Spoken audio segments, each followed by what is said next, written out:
नमस्कार, मी गजानन सपकाळे. आता घर बसल्या तुम्हाला कमी गुंतवणुकीमध्ये जर व्यवसाय सुरू करायचा असेल तर मी त्याचं तुम्हाला एक प्रात्यक्षिक दाखवणार आहे. हे आहे बॅच मेकिंग मशीन. या मशीनमध्ये आपण 3 प्रकारचे बॅच बनवू शकतो. आता सध्या मार्केटमध्ये सगळं ट्रेंडिंग जे आहे ते फ्रीज मॅग्नेट ते आपण बनवू शकतो. दुसरं जे आहे पिन बॅच यामध्ये आपण बनवू शकतो. आणि तिसरं जे आहे हे किचन हे याच मशीनमध्ये आपण बनवू शकतो. आपण ही तयार प्रिंट मार्केटमधून विकत आणू शकतो. फक्त 10 रुपयामध्ये आपल्याला ही प्रिंट मिळते. ही प्रिंट आणल्यानंतर आपण ह्या पेपर कटिंग मशीनच्या मदतीने ती कट करायची आहे.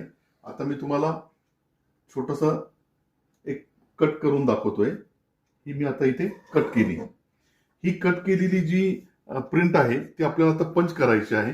त्यासाठी या पंचिंग मशीन मध्ये ती आपल्याला हा सेंटर मॅच करून आपल्याला ती पंच करायची आहे. हे बघा, ही आपली प्रिंट पंच झालेली आहे. ती आता मी खालून इथे घेतली.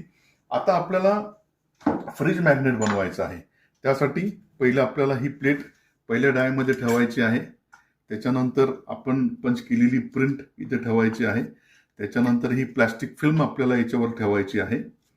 आता हे मी सरकवलं असं आणि हा मी पहिला पंच केला. त्याच्यानंतर ही खालची प्लेट आपल्याला अशा पद्धतीने याच्यामध्ये ठेवायची आहे आणि आपल्याला फायनल पंच मारायचा आहे. हे ह्या पद्धतीने हा आपला बॅच अशा पद्धतीने तयार झालेला आहे. जर तुम्हाला हा व्यवसाय घरबसल्या सुरू करायचा असेल तर खाली दिलेल्या नंबरवर आम्हाला संपर्क करा. आम्ही तुम्हाला हे सर्व रॉ मटेरियल आणि मशिनरी घरपोच पाठवू. धन्यवाद.